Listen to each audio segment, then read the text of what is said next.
going on, everyone? Welcome to episode 12 of season 2 of Rebel Roundtable, the first official podcast of Rebel Sports Network here at UNLV. I'm your host, Maile Palacios, here with my co-host, Thomas Gobbo. Yeah, what better way to end the semester or get started on study week for all those that have finals? I know I don't, but or I don't have that much, but yeah, we're going to get into it. I have 6 classes and a final in each.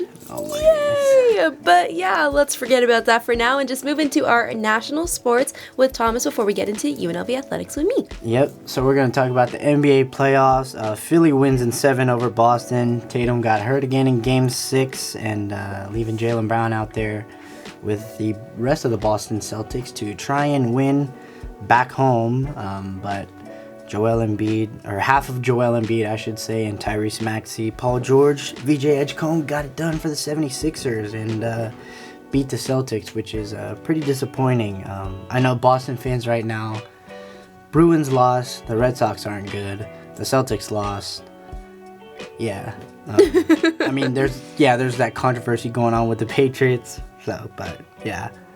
Moving on, the Knicks blow out the Hawks in Game 6, 140-89.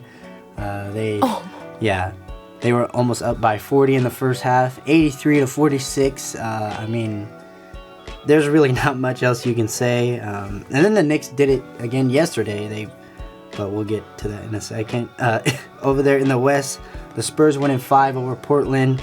They just have, honestly, the better roster, and Wemby's playing like a madman. And then the T-Wolves win in over 6 over the Nuggets with no Anthony Edwards. They have a couple key role players. Ayo Dosunmu and Terrence Shannon were straight balling for the T-Wolves. And Jamal Murray shot 4-17 in the elimination game, so that's not really good. The Thunder swept the Suns. We talked about that last week.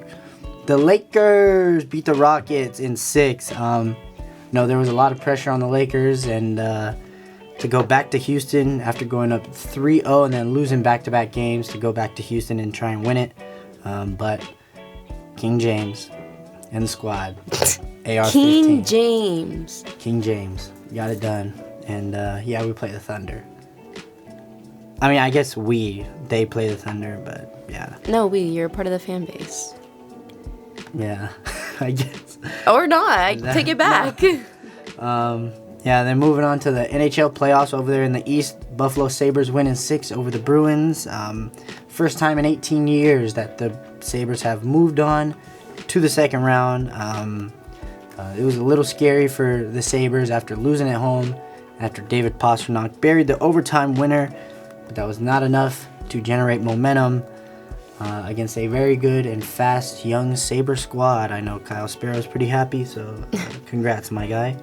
The Canadiens beat the Lightning in 7. I think this was the best hockey series there was this year so far.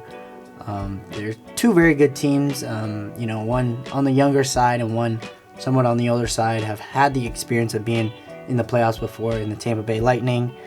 In that Game 7, Montreal scored 2 goals and 9 shots against Vezina finalist Andrei Vasilevsky, and one of the goals hit off his backside and went in, which ended up being the game-winning goal. Better luck next year, Tampa Bay, I guess. Carolina swept the Senators. We talked about that last week, I think. So they had a little bit of rest before kicking off round 2, and then the Flyers beat the Pens in 6. Whatever. They lost 1-0 in Game 6 in overtime. Cam York, the defenseman for the Flyers, buried the OT winner and sent home the big 3 in what could be possibly the last time that we see Crosby, Malkin, and Letang. But part of my childhood, if this is it, thank you for all the memories that you have given me as a Pittsburgh Penguins fan. Aww. And then in the West, the Avs sweep the Kings. I think we talked about it last week because the Avalanche is overall just better than LA. The Wild upset the Stars, surprisingly. The Wild are always competitive in the playoffs, regardless of whatever seed. I know they always give the Knights a tough time in the playoffs, but they just can't ever win against them, I guess. And then, speaking of the Knights, they win in 6 over Utah. Let's go. They're down 2-1 in the series. Then went to Utah, buried the OT winner from Shea Theodore, then brought it back here, where Pavel Dorofeyev had a freaking hat trick to tie the game under a minute left for the hat trick goal. And then in the overtime, Brett Howden, he's on fire right now. Just had a goal last night too. About 6 minutes in the second overtime, buried the overtime winner. No, and then jersey swapping? No. Yeah, for those fans that are, I guess, want their Knights jerseys back, nah. You can't have them back. Nah. And then, showed a lot of adversity in this series against the up-and-coming Utah Mammoth team. I think they're going to be good for a really long time. And then the Ducks beat the Oilers. Besides having two of the best hockey players currently, the Oilers have yet to gain a Stanley Cup, which is a little bit disappointing. And then, all right, into the second round. Colorado wins 9-6 in Game 1. The Avs and Wild score 15 goals in Game 1. They take a 1-0 lead. The Canes smack the Flyers in Game 1. 3-0 shutout for Frederik Andersen. The Carolina crowd waited a while, and they showed out 15 goals. Holy cow. Goals. I mean, it was just goal after goal after goal. That's a kind of a football score almost. Yeah, one of the highest scoring games, hockey games that I've seen in a long time. And then the Knights beat the Ducks in Game 1, 3-1. Howden scored again. Mitch Marner had 2 points. Had a beautiful pass on the back door for Ivan Barbashev to score. And then the Flyers beat the Canes in Game 2. They take a 2-0 series lead, and they took it to overtime after being down 2-1, and Taylor Hall called game. Oh, and now in the NBA, the 76ers and the Knicks, Game 1. Oh, it's still going on? Yes. Oy. The Knicks won 137-98, so almost another 40-point win. Brunson had 35 points on 12 of 18 shooting, over 60%, and the Knicks shot 50% from 3. Their largest lead was 40. And the T-Wolves beat the Spurs 104-102. Two very good teams. Anthony Edwards is back. And Wemby set a playoff block record with 12 blocks, but had 11 points on 4 of 17 shooting. So sacrificed all the offensive ability to the defensive side, I guess. But I just know they're going to bounce back. Oh! Now we're going on almost. I know. Then we're going on to baseball. Players of the Month. NL and AL. Players of the Month. Yordan Alvarez batting .364, I believe, with 13 home runs, only behind Aaron Judge and Munetaka Murakami. And Eli Dumaro Vargas for the Arizona Diamondbacks had a 27-game hit streak as of Saturday, but ultimately lost that as he went hitless. But yeah, he's batting .378, a league best. The NL, AL pitchers of the month: Jose Soriano, .64 ERA, and your guy Shohei Ohtani, who might be at his peak right now with his pitching ability. Okay, I was like, we say that all the time. I feel like, but just always getting better. He's taken a next step in his pitching arsenal. Just not much else to say about this dude. And then the AL, NL rookies of the month: Kevin McGonigal of the Detroit Tigers and Sal Stewart of the Reds. I know Sal Stewart has been giving the Pirates a little bit of trouble because he is so good, but the Pirates are 4th in the NL Central besides having a winning record. 4th? Yeah. Gang, or is there not like... All 4 teams are top 10 in the power rankings. It's crazy. I guess that's the year. You know who's having like a horrible week? Us. Why are we doing so bad? Like, NL West? Why are we doing so... across the board, all 4 doing bad.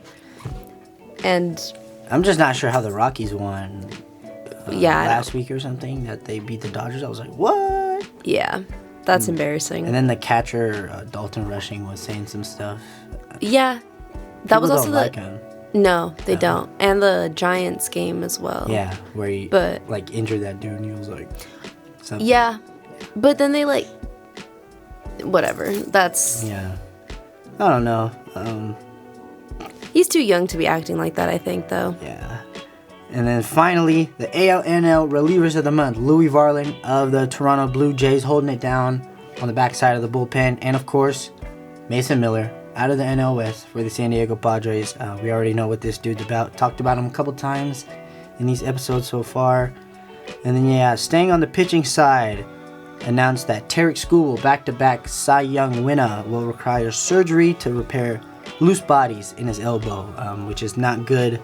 It's the same injury that Edwin Diaz currently has, and he could be out for multiple months. But I think baseball is always better when the best players are available to play.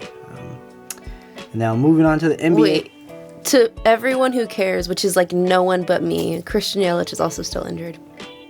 Oh my goodness, he'll be back. The world is ending. But the Brewers are first, I think, in NL Central, so they're doing good without him. I believe, is it Cheerio and Vaughn that were back? Both came back? Yeah. So at least they're back. I love Cheerio. Cheerio, yeah. He's a really good... I think they moved him to center field. He's playing a little bit of center field now. But yeah, the WNBA starts May 8th. The Aces looking to defend their title and go back-to-back against the Mercury at T-Mobile Arena. Usually they play inside Mandalay, but they upgraded to T-Mobile. So congrats to them. They will receive their rings and everything and get it started on their quest back-to-back. Oh! We're going to kick it to the UNLV stuff now. It was a very calm week for our UNLV Athletics as everything is kind of starting to wind down a little bit. But our UNLV track is never quiet. They competed. Where did they compete? They competed at the Fresno State Invite in Clovis, California. And, of course, we always have to have our personal best. We always have to have our placings. So Amaya Mitchell-Howard placed third and had a personal best in the women's hammer throw. And then that was on the first day. So this was Friday? Yes, Friday. And then on Saturday, Gabby Goodgames got a big-time run and went 7th in the 100-meter hurdles. And then JC Wright, also in the 100-meter hurdles, got first place. In the hurdles. Right? Yeah, 100-meter hurdles. JC Wright. Why'd you look at me like the blankest face? No, the hurdles are tough, man. Yeah, they are. And usually you go 60 meters, but they're going the full 100 meters. That's crazy. Yes. Congrats. And then moving on to the women's 400, Caitlin Webb got 4th, and Micah Scott got 7th in the 100 meters. We're just going to go kind of breeze through since there's so many of them. Kaviana Jackson got 2nd place in the 100 meters. Taryn Bailey got 2nd in the 800 meters. Roxine Simpson got 3rd in the discus throw. And then Boucher, Winston, Webb, and Gowdy got 1st place in the 4x400, which is not an unusual pattern. I feel like that's happened a couple times this season, at least 3. I know for a fact I've said it at least 3 times. But yes, they only have 2 more, I believe. 3 more. 3 more meets this season. They'll have the Mountain West. JK, was that this past weekend? What is today? Today is May 5th, Tuesday. This says that they were supposed to compete in Fresno this weekend, but it happened last weekend? So... Again, we're spreading misinformation on... On their Instagram, though. Yeah, okay. Whatever. Then May 28th through the 31st, they'll have the NCAA Regionals and then the NCAA Outdoor Championships June 10th through the 13th in Eugene, Oregon. So congrats to all our track winners for this past weekend. And now we're just going to move on to our UNLV Golf because they competed at the Mountain West Championships as well this past, Sunday, Monday, and today? Today, Tuesday. But going into this morning, they were in first after posting a program single round low for a conference event with 18 under 270. Zach Little is currently tied for 4th, Brent Sawaya is tied for 8th, and then Trevor Lewis and Wyatt Plattner are tied for 13th. So we have 4 in the top 15. Yeah, doing pretty good in the Mountain West Championships. And hopefully they can keep it going. Hopefully they could keep it going. I know they have live scoring on the UNLV website, but of course by the time this comes out, it'll be over. So yeah. But too bad we can't say I'm sure let's see. Let's check their Instagram and see if they're doing anything. Do you think they update live on the Instagram? I believe there's some website that they Let's see. have live updates on. Yeah, their Instagram, the last thing was their scores from yesterday. But it's looking like scoreboard live. Oh, we have fallen into second. But it's not over yet. So we'll see. Boo, it looks like we're tied for second, actually, with San Diego State. New Mexico is currently leading. But we won't know for sure, and I would say until next week, but y'all are just going to have to look for that yourselves, unfortunately. But moving into softball, our women got their fourth Mountain West sweep of the season, and will be heading into the Mountain West Softball Championships as the number 2 seed with a first round bye.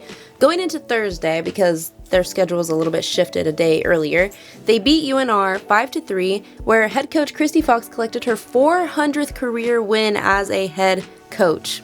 Yeah, way to do it against them people up north too. The puppies. Lila Gonzalez got the first run of the night with an RBI single, and then in the bottom of the third, Kiana Chavez with another 2-run homer, because we're always saying about Kiana Chavez getting homers.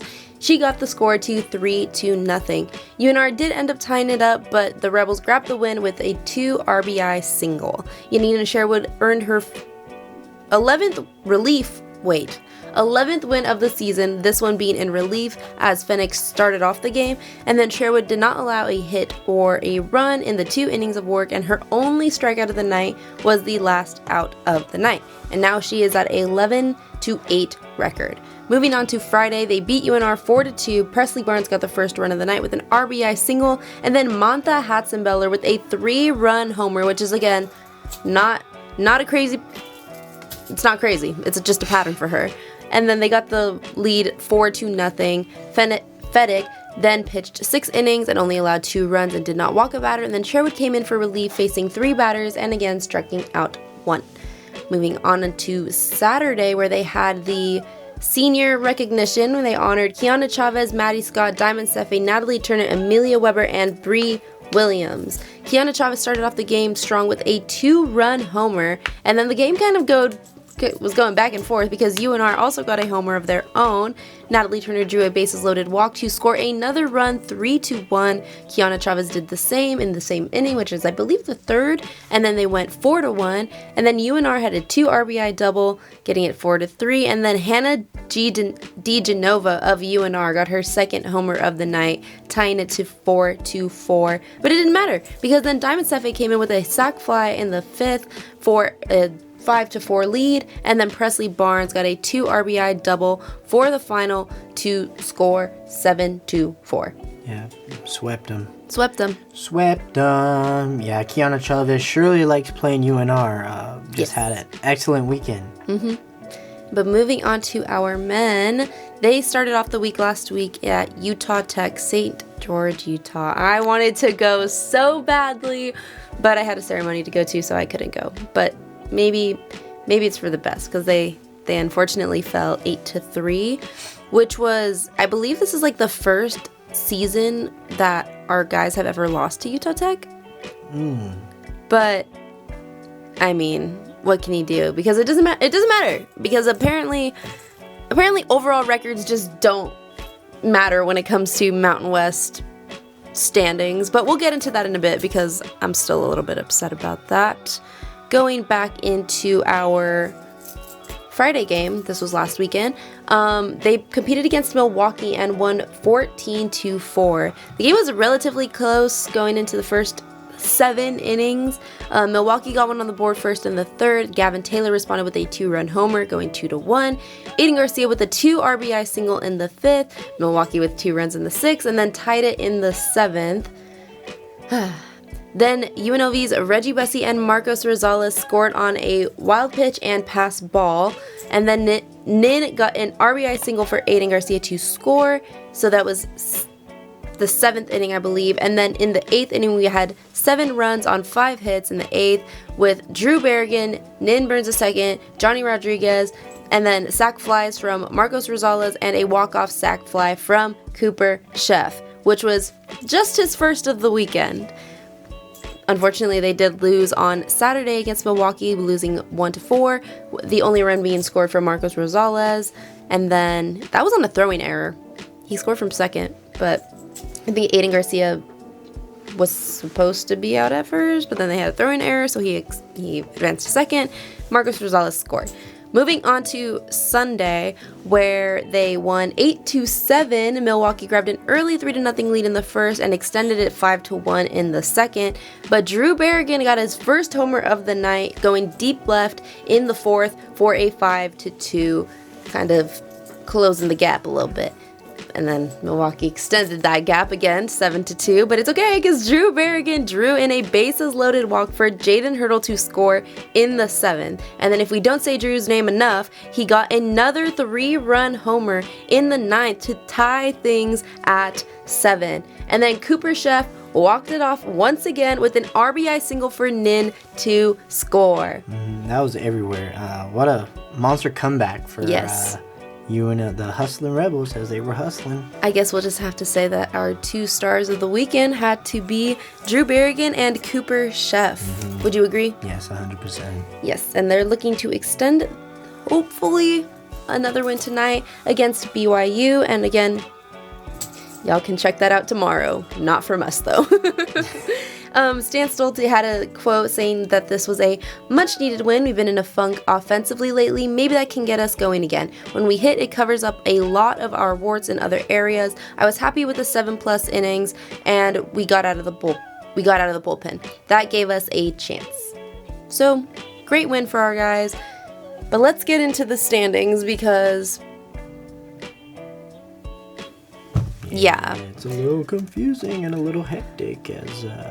Just a little bit hectic. Yeah, so currently, San Diego State... Oh, UNR fell. Okay, San Diego State is currently leading the Mountain West with a Mountain West record of 13-5. Air Force is second with a 14-7 record. Washington State in third, 13-8. Nevada, UNR fell to fourth with a 12-9 record. And then New Mexico, somehow with their stupid little tied freaking game, is in fifth with 11-9-1. Now, that covers up the first 5, spots. Who could be in sixth? Well, there's a 3-way tie. Yeah. Yeah. A 3-way tie. As we said last week, what needed to not happen, happened, and it is now UNLV, San Jose State, and GCU all tied at 7-11. Fortunately, though, if you guys remember from the past episodes, we beat GCU in that series, and we also beat San Jose State in that series. So, hypothetically speaking, if this was to stay the same, if we were to end tied in 6th with these teams, we would end up getting the spot, and we would be able to go to Arizona for the Mountain West Championships. But let's take a look at the future games. San Jose State will be playing San Diego State this weekend, which... San Diego State isn't first, so it'll be hard to get those wins, but we'll have to see. Unfortunately, they also play Fresno State next weekend, and Fresno State has only won 2 Mountain West Conference games. Jeez. So we can just take a little, we're not that much above, like a 5-game lead, but still, it's hard to beat a team 3 times. It's hard to sweep. So I guess we'll have to see. Whereas GCU will be playing New Mexico this weekend, and that's going to be a very close series. And then they play UNR next weekend, and that's going to be another close series. So I really don't know, because we play Fresno State this weekend, looking to sweep, hopefully sweep. But then unfortunately we play San Diego State next weekend. And again, they're in first. It's coming down to the wire, that's for sure. Yeah. And what should be wins against Fresno, that might put UNLV in a better spot. Might have the 6th spot secured, but you never know. Yeah, because then it also just depends on... I really don't think San Jose State is winning. Maybe one against San Diego State this weekend. GCU, that's the biggest toss-up of the weekend, I think. But if they can lose, which we need them to, If we sweep, we'll be at 10 and 11. San Diego State, if they lose, 9 to 11. Hopefully, GC can lose too. 9 to 11. 10 now it's or coming down to 8 everybody to 11. needs to lose so UNLV can get in. Yeah, but that means we also need to win, which means our pitching needs to be on point, and we need to get out of this offensive slump that Stan Stoltz was talking about. 100%. But I know that our guys can do it. It's just a matter of whether they feel like it, because sometimes they come out a little bit non-energetic, but Crunch time. yeah, they know what's at stake. I've talked to a couple of the guys. Like, they know. And I know they can do it. So hopefully they can do it. They got it. Yep. But it's looking like that's all for us this episode. The semester. The year. The year. That's wild. Yeah, I don't know. It's been truly a heartwarming experience to do this just so freely. Just adding stuff on and trying to make a name for myself. Miley trying to make a name for herself. This is ultimately a passion for the both of us, and I'm just so grateful to be able to do this and have such an incredible co-host. Me too. And I'm glad you were able to get on the bandwagon of this crazy little idea we had last semester and thinking, what do we have? 23 episodes? Yeah, something like that. So. Yeah, 23 episodes. We had Lindy, we had Pastner, we had Trevor Lewis, Drew Berrigan, Marcos Rosales. We had the huddle on. Yeah. Yeah, we had some fun experiences. I know, just not a lot to say. I mean, you've seen it week to week for 2 semesters now. Yep. And I don't know. I'm gonna sign off for the semester. Yeah. Well, thank you guys so much for watching. I've been your host, Maya Palacios, here with my co-host, Thomas Gobbo. Yep. Lock in on your finals, and we will see y'all later. Bye.